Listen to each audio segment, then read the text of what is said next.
What is sublimation? It's a very specific and unique printing method in that we're taking printed liquid ink into a solid on paper, and then under high heat, that ink will actually turn into a gas. Now, being that it's in the heat press, the pressure is going to force that onto the surface of either specific material or specially treated products, such as these ornaments here. What do I need to start sublimating? We're definitely going to need a sublimation printer, sublimation ink, sublimation paper, and a heat press.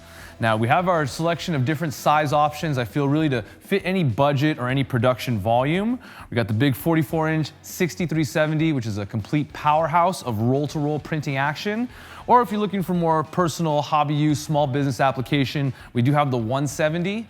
And kind of nestled right in between will be the 570, which is going to be essentially the 24-inch version of this model here. There are some recommended supply items. We talked about this ink turning into a gas under high temperature. We don't want any of that discoloring, staining, or blemishing onto our heating element. So I would definitely recommend parchment paper as a layer of protection between the element, your transfer paper, and whatever it is that you're sublimating onto. This will help keep everything nice and clean so you can continue production. I mean, if we get ink on here, we do have products, there are things out there to get that clean, but if we can save you guys any kind of pauses, slowdowns, or interruptions in your production, why not, right? These are printed transfers that we're gonna be positioning strategically onto these different products. So if you guys haven't already, I would highly recommend taking a look at heat tape. This is gonna be a temperature-resistant adhesive that will not discolor or stain even white fabric. And what it's gonna do is keep your transfer in place so that it does not shift. I got my Epson sublimation printer. Do I need to use the Epson sublimation paper? And while this is definitely a quality option that we know is going to be very successful with these equipment pieces, we are proud to offer a very unbiased approach. At All American, we're not partial or favoritive to a certain brand or product, and we definitely have what works best for us. We want to give you guys every option out there because every workflow, every work setting is going to be different. That's why we have some of the top brands in the industry, such as Beaver Paper and their different lines of text print, which is one of my favorites, Eco-Freen, we've got the Epson paper, and more. Now, these are gonna come typically in different thicknesses or GSMs, and by rule, typically the higher GSM, the more ink that page will hold. Now, a number of the companies that we carry will actually have a sort of watermark. That way you can see the non-print side, and then the print side will typically be clean or white. So this is a really user-friendly and easy way to tell. Now, one thing about the Epson sublimation paper, they do not watermark. On the Epson paper, you want to use the side that is a richer white. One side you may see is more of an eggshell or sort of an off-white. That is not the print side. So the whiter side is going to be what you want to print on. And if you're running with the F170, you're going to be placing that face down. My prints are too faded. My printer's broken. Everything looks dull. Now, mind you, these folks hadn't tried to transfer that yet. Remember, it's going to be the heat press that really activates this chemical process, releases the printed ink onto the surface of these items. So if you're printing dull or a little muted, that's good. That means everything's working, and it means you probably installed the drivers correctly. What items can I sublimate? Now, as far as fabric, we do recommend very light material, or ideally white. And the reason being is sublimation is going to be a CMYK printing process, meaning there is no white ink. If there is any white needed in the design or anything in the background, we're going to be relying on the product itself. Like for example, this polyester sublimation face mask was white previously. However, once we transferred onto here using the different levels of cyan, we really got a nice print here, and any of the white you see is actually from the mask itself. So keep that in mind if you're transferring onto items that may have, say, a brushed aluminum or maybe more of a metallic finish. That will reflect your final outcome. As far as the material is concerned, we do want to work, I'd say, with as high a percentage of polyester as possible. So that way, the percentage of polyester, I kind of equate to the quality of your product. If it's 100% polyester, you're gonna get 100% transfer quality.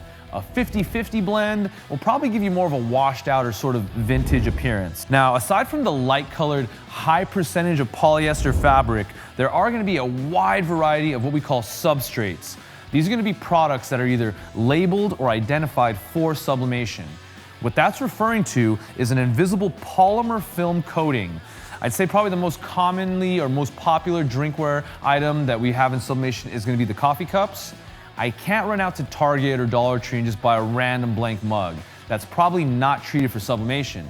You do want to get something, like I said, that's either labeled or identified for that product.